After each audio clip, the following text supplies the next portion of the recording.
Bonjour, bienvenue. Ecorama, émission spéciale. On est aux rencontres économiques d'Aix-en-Provence, 24e édition, organisée par le Cercle des économistes, dont Boursorama, bien sûr, est partenaire média. Votre invité à présent, c'est Hinda Gharbi, directrice générale de Bureau Veritas. Bonjour. Bonjour. Groupe coté, je le rappelle, sur le SBF 120, qui aura bientôt 200 ans d'ailleurs. C'est 2000. Absolument, 2028. Exactement. 6 milliards d'euros de chiffre d'affaires spécialisé dans la certification, les tests et la qualité. C'est votre première interview audiovisuelle. Donc déjà, merci pour cette exclusivité accordée à Boursorama. Dans un monde qui est incertain, ça on a tous compris, instable, qui doit relever beaucoup de défis, transition digitale, écologique, sociale.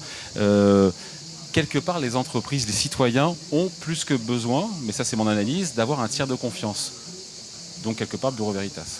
Absolument. En effet, vous l'avez mentionné, Bureau Veritas, c'est une entreprise bicentenaire, presque.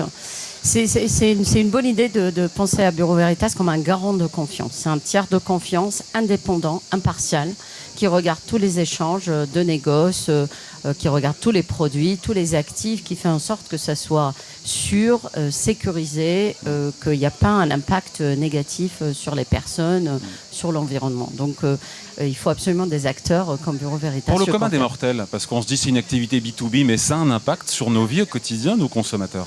Absolument. Alors le t-shirt que vous avez, par exemple, a été testé pour voir que la matière n'est pas flammable, que le coton utilisé a été sourcé d'une façon responsable, que ça a été traité par des produits chimiques qui ne sont pas nocifs. Donc en effet, les services de Bureau Veritas s'appliquent aussi bien sur des biens de consommation que sur des actifs industriels ou d'infrastructures, par exemple. Ça fait un an, Hinda Gharbi, que vous êtes à la tête de Bureau Veritas. Qu'est-ce qui a changé, pas radicalement, mais qu'est-ce qui a changé depuis votre arrivée ? Écoutez, d'abord, moi, j'ai découvert une entreprise incroyable. J'ai rejoint Bureau Veritas il y a 2 ans. Je suis 1 an en tant que directrice générale, mais j'ai passé 1 année pour découvrir le groupe et j'ai pu voyager un peu partout dans le monde.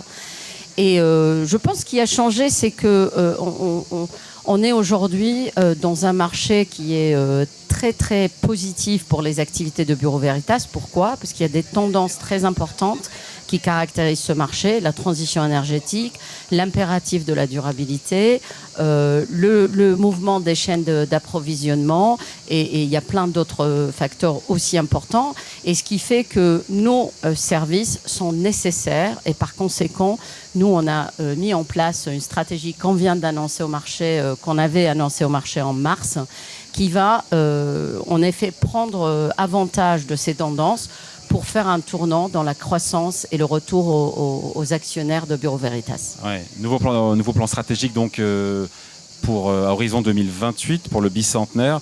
C'est ça aussi qui a alimenté, je regardais le cours de l'action, on est sur Boursorama bien sûr, 10% de hausse depuis le début de l'année, le SBF 120 fait à peine du surplace. Ce sont les résultats 2023 qui ont été supérieurs d'ailleurs aux attentes et ce plan stratégique qui a donné un coup de fouet, un coup de boost à l'action. Écoutez, je pense que Bureau Veritas, comme une valeur d'investissement, on est connu pour être fiable dans notre exécution de nos plans business. En effet, très belle année l'année dernière, très belle année l'année d'avant. On a eu un très bon parcours premier trimestre de cette année en termes de croissance. Notre croissance, elle est basée sur des bases, sur des actions solides, sur une exécution très forte. Et je veux remercier d'ailleurs nos collaborateurs dans le monde entier. Et donc, ça s'appelait bien sûr aux investisseurs. Aussi, le plan stratégique qu'on a introduit en mars a été très bien accepté. Bien sûr, ce n'est que le début, mais oui, il faudra délivrer après.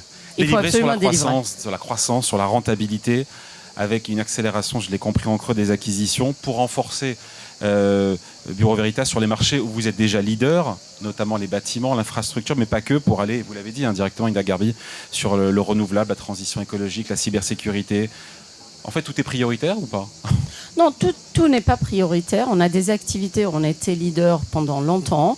Et là, l'idée, c'est de continuer de se défendre et de croître sur des services qu'on n'a pas aujourd'hui. Donc, on va être très sélectif sur le type d'acquisition qu'on va faire. Puis, il y a des activités où aujourd'hui, on fait de la croissance, mais on est très petit. Et là, on fait des acquisitions justement pour asseoir notre présence mondiale et pour créer des plateformes de croissance un peu partout. Et pour rester dans le top 3. Et puis, il faut rester dans le top 3. Si vous n'êtes pas dans le top 3, vous ne restez pas. l'idée, c'est d'être très focalisé sur des positions de leadership dans le marché, ce qui nous permet d'avoir une capacité d'innover, de changer les modèles commerciaux, de faire évoluer les métiers, en fait. Et c'est pour ça le leadership est très important. Alors, si on n'est pas dans un business, pour répondre à votre question, où on est dans les 3 premières positions, ben on va y travailler. Alors là où vous êtes dans le top 3, là où vous n'êtes pas aujourd'hui, en termes de business, secteur où vous êtes dans le top 3 et ceux où vous ne l'êtes pas. On a quelques activités où on n'est pas dans le top 3 et là on a des plans pour se rattraper. Si on n'arriverait pas à se rattraper, forcément il y a une possibilité de considérer des cessions. Oui. Et les secteurs où vous êtes dans le top 3, donc on l'a dit, bâtiment, infrastructure... Écoutez, bâtiment, on est le premier acteur dans le secteur. Hein. Ça constitue 30% de l'activité de Bureau Veritas.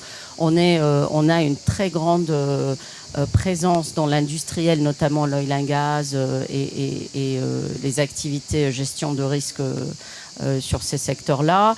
On est dans les top 3 dans beaucoup d'activités, en fait. On a plus de 75%, on est dans les top 3. Et l'objectif, c'est 90%. Exactement. J'ai regardé le plan stratégique. De quelle enveloppe, Ina Garbi, vous disposez pour ces acquisitions?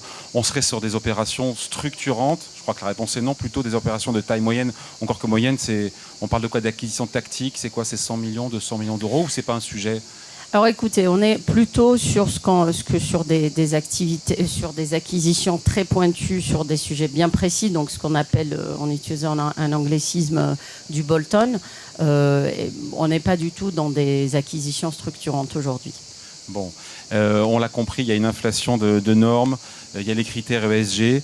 Tout ça est vecteur de croissance et inscrit largement dans le plan stratégique. Alors d'abord, l'impératif durabilité nécessite un cadrage. C'est pour ça le cadrage ESG est très important. Et ce n'est pas seulement une histoire d'inflation des normes, c'est une histoire de besoin de nos clients pour protéger leur marque, pour protéger leur réputation et pour être très compétitifs sur leur marché. Donc aujourd'hui, on a une très forte demande sur les sujets de durabilité, justement parce que les clients sont en train de se transformer pour devenir plus durables, plus décarbonés, plus traçables, par exemple, sur beaucoup de sujets. Ouais. Et on finit là-dessus, mais en quoi l'IA, l'intelligence artificielle, peut vous aider justement pour atteindre ces objectifs 2028 ? Alors, Bureau Veritas utilise l'intelligence artificielle depuis longtemps, sous des formes différentes. On parle aujourd'hui beaucoup de l'intelligence artificielle générative qui est nouvelle. On est en fait dans une phase de test de plusieurs cas d'utilisation pour voir l'impact. Je pense que là où il y a des activités transactionnelles, il y a toujours des opportunités d'extraction, d'efficience et de productivité. Et il y a aussi l'utilisation des données qui permettrait de sortir des informations pour les clients pour une prise de décision beaucoup plus importante qu'avant. Donc on est en train d'exploiter tous ces sujets-là aujourd'hui. Allez, merci à vous. Merci pour cette première et pour cette exclusivité accordée à Boursorama.